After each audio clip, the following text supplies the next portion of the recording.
Kaixo denoi hementxe gaude beste ben lehartibain eta mutrikun aste osoan gertatu diren albiste nabarmenak errepasatzeko gaur urtarriaren 25 da, eta hasi egingo gara.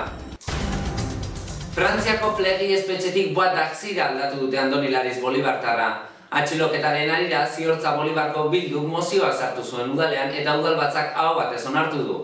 Horrela ba udalak atxilotuaren zenidei elkartasuna adierazi eta laguntzeko konpromiso hartu du.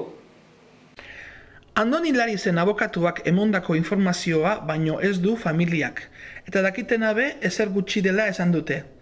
Duela ia bi aste atxilotu zuten Lariz Frantzian. Egun batzuk beranduago Frantziako Fleury kartzelan sartu zuten. Astelehenean ostera, Fleurytik Bois-d'Arcy kartzelara aldatu zuten. Aldaketa horien aurrean, senideak mesfidatia agertzen dira. Izan be, euren esanetan, litekena da Lariz barriro be espetxez aldatzea. Egoera aldatu bitartean, herritarrek elkarteratzeak egiten jarraitzen dute Domekero herriko plazan. Bestalde, Bilduk udalean sartutako mozioa aho batez onartu zuen udalak. Mozioa onartuta, Ziortza Bolibarko udalak Larizen zenidei babesa eman eta laguntzeko konpromisua hartu du. Martina Semengo udalak udaletxeko balkoian Espainiako bandera jarri behar ezana inposizioa dela esan du. Derrigortasun horren aurrean, udalean hainbat agintalditan egon diren zinegotzi eta zinegotzi horiek mozioa sartu zuten desadostasuna agertzeko. Inposizioaren aurrean, erabateko desadostasuna azaldu nahi izan dute Martina Semengo egungo zinegotziek eta aurreko legealdietako zinegotzioi batzuek. Espainiako banderak ez dituela inola ere ordezkatzen gaineratu zuten. Mozioa onartzeaz gain, joan den asteko zapatuan herritarrek omenaldia egin zioten ikurrinari. Inposaketen gainetik eta alderdikeriak alde batera utzi behar direla esan zuten herritarrek.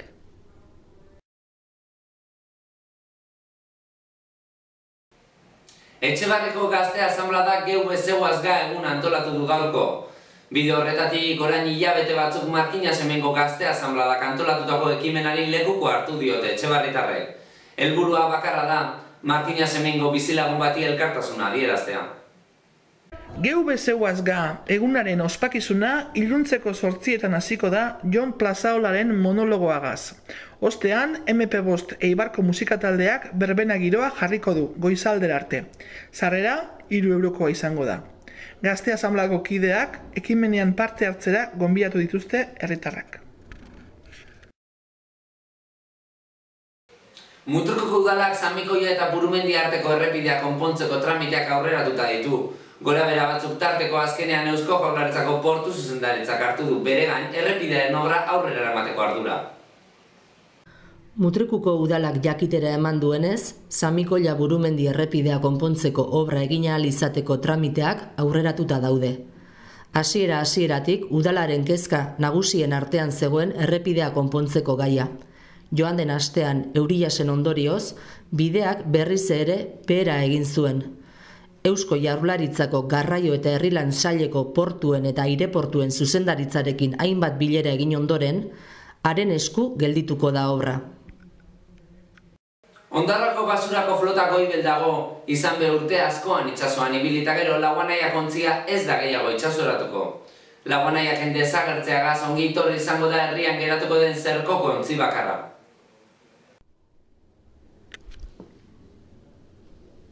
Milak eta milak egin ditu Ondarroako Laguanaia basurako ontziak urteetan.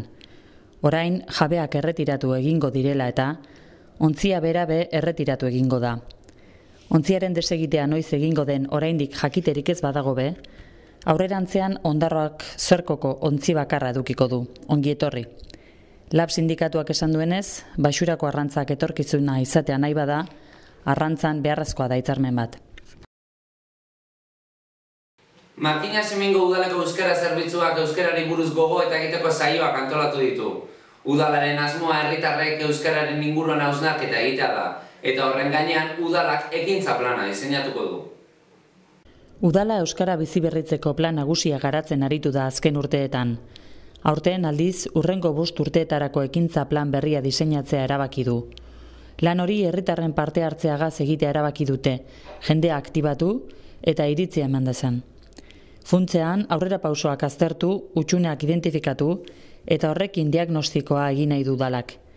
Euskara zerbitzukoen esanetan, etorkizunera begira jartzeko aukera emango dio herriari. Atzo 2 batzar egin zituzten eragileekin, eta aurrengo hitzordua herritar guztiei zuzenduta egongo da, otsailaren 7an. Ondarroko udaleko aniztasun batzordeak eta Sahela elkarteak Sahararen aldeko elkartasun astea antolatu dute, eta horren barruan Domekan eman lata eguna ospatuko da Ondarroko kafe antzokian. Dena dela hori ez da egingo den ekimen bakarra izango. Argazki erakusketak, hitzaldia eta aurreko urteetako ekimenak. Osagarri horiekin, beste behin Sahararen aldeko elkartasun astea ospatzen ari da Ondarroa. Iaz ez modura, aurten Sahela elkartea SS, Ondarroako udaleko aniztasun batzordea aritu da antolaketan. Domekan egingo den eman lata eguna izango da astea borobilduko duen ekimena. Bestalde, janaria biltzeko kanpaina aurreko astean hasi zen eta gaur amaitzen da. Gaurko zauzi izan da dana eta albistegiak amaitzeko zorion agurra egingo diegu tartea. Beraz, jarraian aste guztiko zorion agurra ikusi ahalko dituzue. Gure aldetik gogoratu, datorren barikoan barriro bezuekin egongo gara. Bien bitartean informazio gehiago aurkituko duzue hitzaren papereko edizioan, eta webgunean informazio argazki galeriak eta bideoak eskuragai dituzue. Beste barik, asteburu nauki.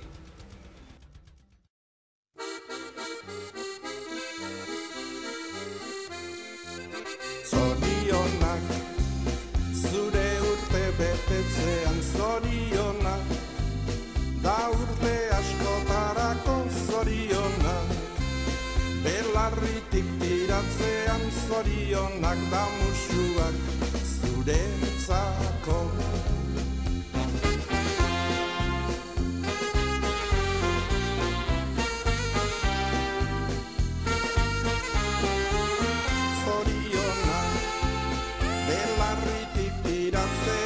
Zorionak da musuak zuretzako.